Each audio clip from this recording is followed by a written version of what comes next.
Hello guys. तो आज का टॉपिक है लर्निंग। लर्निंग अर्थात अधिगम या सीखना। क्या होता है लर्निंग? आप, हम या प्रत्येक व्यक्ति अपने जीवन में निरंतर अर्थात लगातार प्रत्येक दिन कुछ न कुछ क्रियाएं करता रहता है और इन क्रियाओं से अनुभव प्राप्त होते हैं या अनुभव एकत्र होता है, जिससे इन अनुभवों से व्यवहार में वृद्धि होती है। और जब मनुष्य अर्थात आप या हम या प्रत्येक मनुष्य इन अनुभवों का प्रयोग करते हैं तो उसे ही हम सीखना कहते हैं। जैसे कि ये एक छोटा सा बच्चा है जिसके सामने एक कैंडल है। इसे नहीं पता है कि इसको टच करने से इसके फिंगर्स जल जाएंगे, लेकिन जैसे ही वो इसको टच करेगा तो उसे, जब उसके फिंगर जलेंगे तो उसे अनुभव प्राप्त होगा कि इस चीज़ को छूने से क्या हुआ।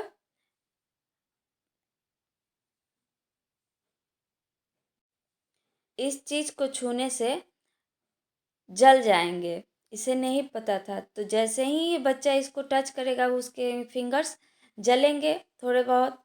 तो वो नेक्स्ट टाइम से बच्चा ऐसी किसी भी चीज़ को देखकर डरेगा, क्योंकि उससे पहले अनुभव प्राप्त हो चुका था कि ऐसी वस्तु को छूने से फिंगर्स जलते हैं। तो अगले टाइम से ऐसी कोई भी वस्तु उसके सामने रख दी जाए तो वो नहीं छू टच करेगा। इसका तात्पर्य क्या हुआ कि उसने एक क्रिया किया, अर्थात पहले उसे नहीं पता था कि इसको टच करने से जो है फिंगर्स जलेंगे, तो वो आएगा, इसको टच करेगा और वो जल जाएगा। तो उसे अनुभव प्राप्त हुआ। अब अगले टाइम से उसके व्यवहार में परिवर्तन हो जाएगा। व्यवहार में परिवर्तन अर्थात उसके सामने अगर इसको दोबारा रखा जाए तो वो इसे नेक्स्ट टाइम से नहीं टच करेगा। क्यों? क्योंकि उसे ये समझ आ गया कि ऐसी वस्तु टच करने से भले वो कैंडल ना भी जले, फिर भी वो कैंडल को टच नहीं करेगा, क्योंकि उससे ये अनुभव प्राप्त हो गया कि ऐसी वस्तु छूने से क्या हुआ, हाथ जलता है। तो इससे उसने अनुभव प्राप्त किया और उसको जब अगले टाइम इस मोमबत्ती को, वो भले ना जल रहा हो, उसका वो कैंडल भले ना जल रहा हो, फिर भी उसके सामने रखा जाए तो वो टच नहीं करेगा। अर्थात उसने अपने अनुभव का प्रयोग कर लिया। पहले उसने क्रिया किया। क्रिया क्या किया कि इस कैंडल को टच किया और टच करने के बाद जब जल गया तो उसने अनुभव क्या प्राप्त किया कि ऐसी वस्तु टच करने से जलन का महसूस होता है, यह व्यक्ति जलता है। इससे अनुभव प्राप्त हुआ। अब अगले टाइम जब उसके सामने एक जलती मोमबत्ती या कैंडल न रखा भी जाए, केवल एक ऐसे ही नॉर्मल कैंडल के सामने रख दिया जाए, फिर भी वो उसे टच नहीं करेगा।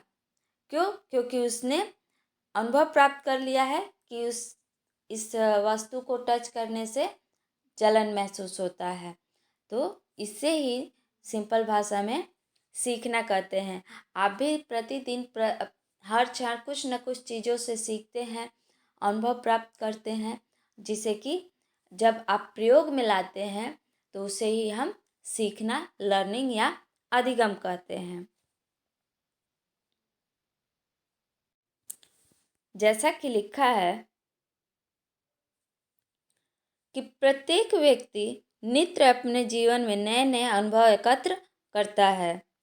ये नवीन अनुभव अर्थात नए अनुभव व्यक्ति के व्यवहार में वृद्धि तथा संशोधन करते हैं। संशोधन से तात्पर्य क्या है कि जो चीज़ें आप सीख चुके होते हैं, जैसे बहुत सारे आप चीज़ें पहले से जानते हैं, जैसे आप इससे पहले सीखना पढ़े होंगे कि सीखना क्या होता है, तो जब हम बताएंगे तो हो सकता है आप नई चीज़ों को जानें, सीखने को नए तरीके से जानें।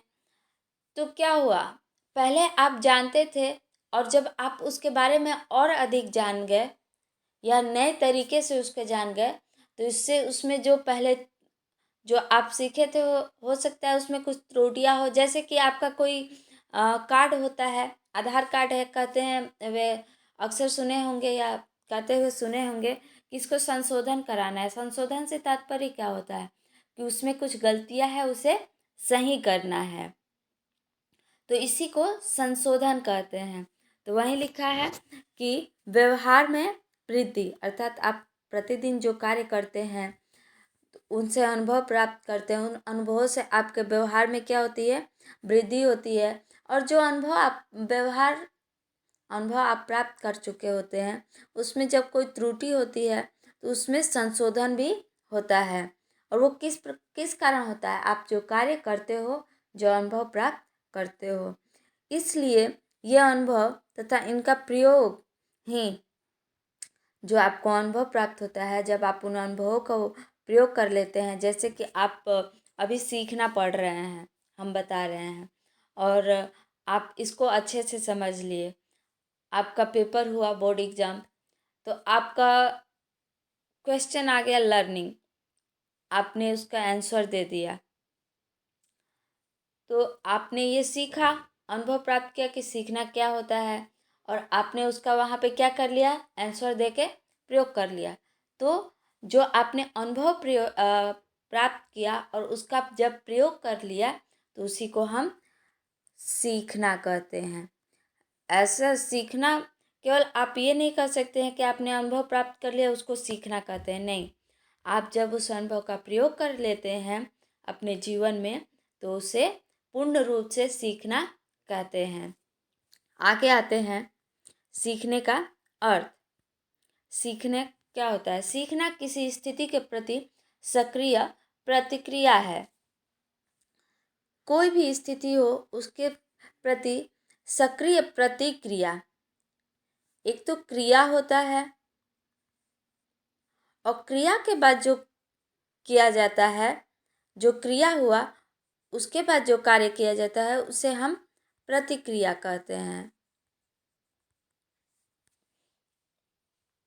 तो सीखने से इसमें क्या लिखा है कि सीखना किसी स्थिति के प्रति सक्रिय, अर्थात जो चलता रहे, रुके ना, निष्क्रिय ना हो, रुके ना, सक्रिय अर्थात जो निरंतर चलता रहे, वही सीखना है। एक एग्जाम्पल के थ्रू इसे भी समझते हैं, जैसे कि आप मार्केट में या फिर ऐसे कहीं जा रहे हैं, वहाँ पे बहुत सारे मंकीज़ हैं और आप अपने हाथ में कोई खाने की वस्तु लिए हैं जो कि उन्हें दिख रहा है, तो वो आएंगे, नॉर्मल सी बात है, खाने की वस्तु तो को देखेंगे तो आएंगे और आपके हाथ से छीन के लेके चले जाएंगे। तो क्या है, उन्हें भूख लगा था, वो आए और आपके हाथ से छीन के लेके चले गए। तो ये इनका जो ये व्यवहार है वो उनका व्यवहार स्वाभाविक है। उन्हें भूख लगा है, वो आएंगे और उसे छीन के लेकर चले जाएंगे, तो ये सीखना नहीं है, ये एक प्रकार का उनकी जो प्रतिक्रिया है, ये जो आम के प्रति उन्होंने आपने जो भी अब हाथ में खाने की वस्तु लिया है उसके प्रति जो उन्होंने प्रतिक्रिया दी, पहले तो उनको भूख लगी, वो क्रिया हुआ, और उस खाने की वस्तु को देखकर उन्होंने क्या प्रतिक्रिया किया, गए और आपके हाथ से उसे छीनकर लेके आए। तो ये उनका स्वभाव है, ये सीखा हुआ नहीं है, ये उनका स्वभाव है कि वो आपके हाथ से जाएंगे, छीन के लेके आएंगे और खाएंगे। तो ये उनकी जो प्रतिक्रिया, उन्होंने उसके प्रतिक्रिया, उनकी क्रिया क्या थी कि उन्हें भूख लगा है, और भूख लगा है तो उन्हें कुछ खाने के लिए चाहिए, तभी आप लेके उस रास्ते से जा रहे हैं। तो भूख जो क्रिया थी इसको शांत करने के लिए वो क्या करेंगे, आपके हाथ से उस वस्तु को छीन लेंगे। तो जो उन्होंने प्रतिक्रिया दी वो क्या थी, स्वाभाविक थी, ये सीखी हुई नहीं थी।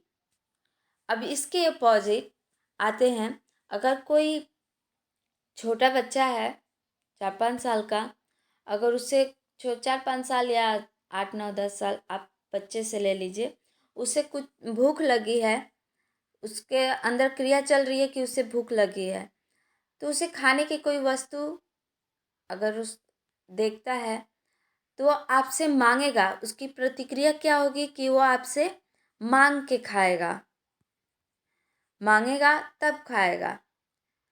तो जो मांगने की प्रतिक्रिया है वो कहाँ से आई? वो अपने फैमिली मेम्बर में सीखा होगा, अर्थात अपने समाज में रहकर सीखा होगा कि जब कोई वस्तु हमें खाने के लिए चाहिए तो हमें मांगना चाहिए। तो उसकी प्रतिक्रिया ये क्या है? सीखी हुई है। उसकी ये प्रतिक्रिया क्या हुई? सीखी हुई है कि वस्तु हमें मांग के लेना चाहिए या प्रयोग करना चाहिए। तो उसने जो ये प्रतिक्रिया सीखी है अपने समाज से सीखी है, ये जो प्रतिक्रिया है अपने समाज से सीखी है।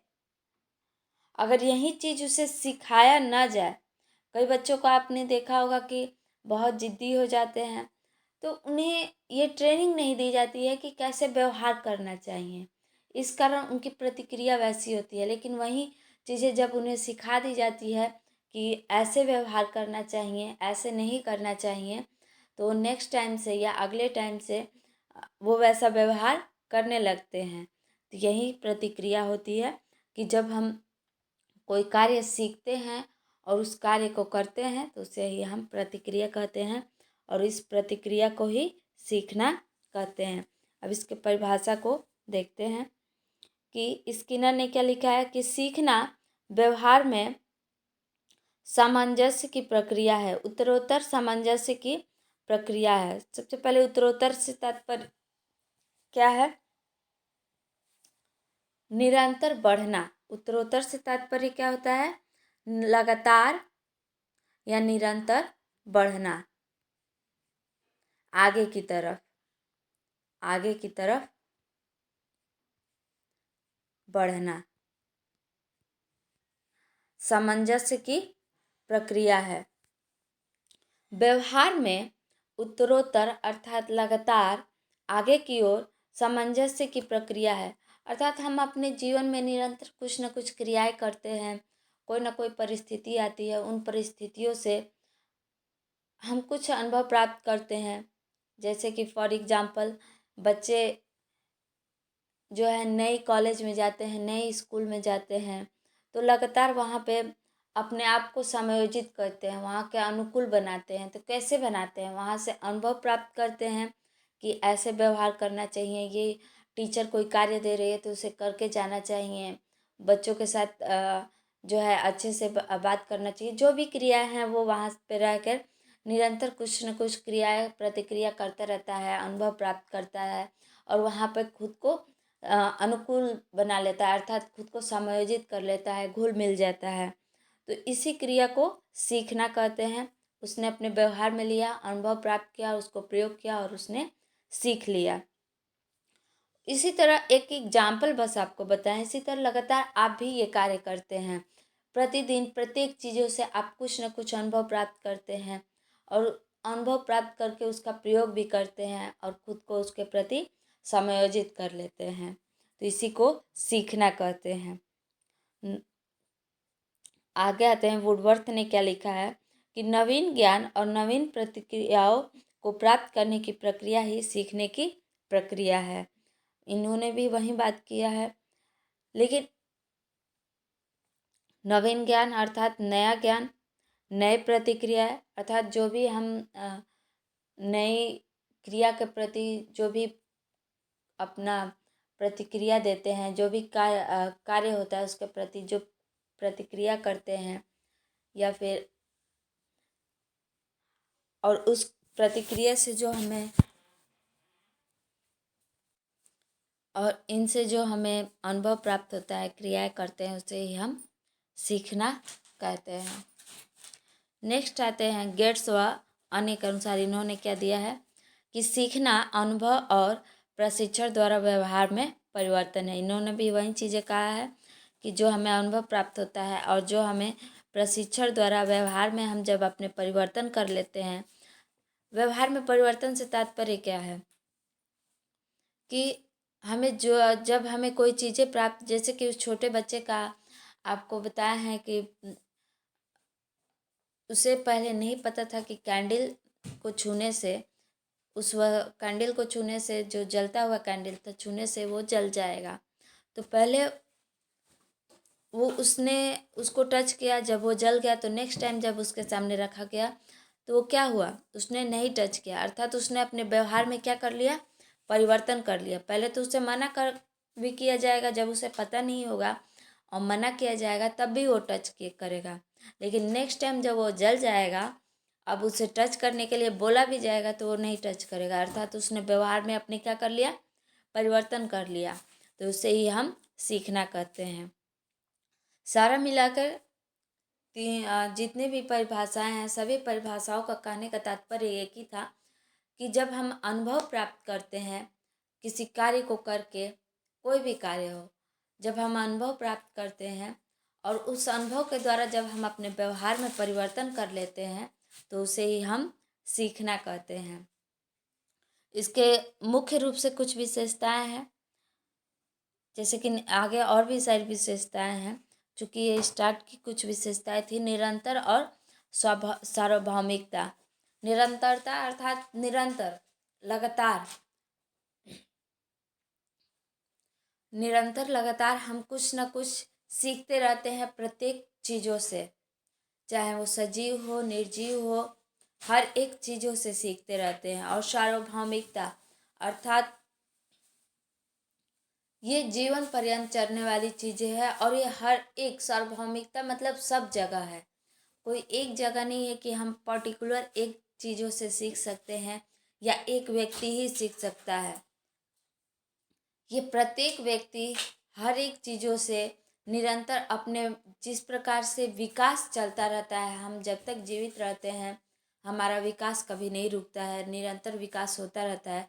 और ठीक उसी प्रकार विकास के साथ साथ सीखना, लर्निंग भी जीवन पर्यंत चलता रहता है। कहते हैं कि वे, कहा भी जाता है अक्सर कि जब तक व्यक्ति जीवित रहता है तब तक कुछ न कुछ अपने जीवन में सीखता रहता है। अब आते हैं इसके कुछ और अन्य विशेषताओं के बारे में जानते हैं। अन्य विशेषताओं को अगले वीडियो में हम जानेंगे। Thank you.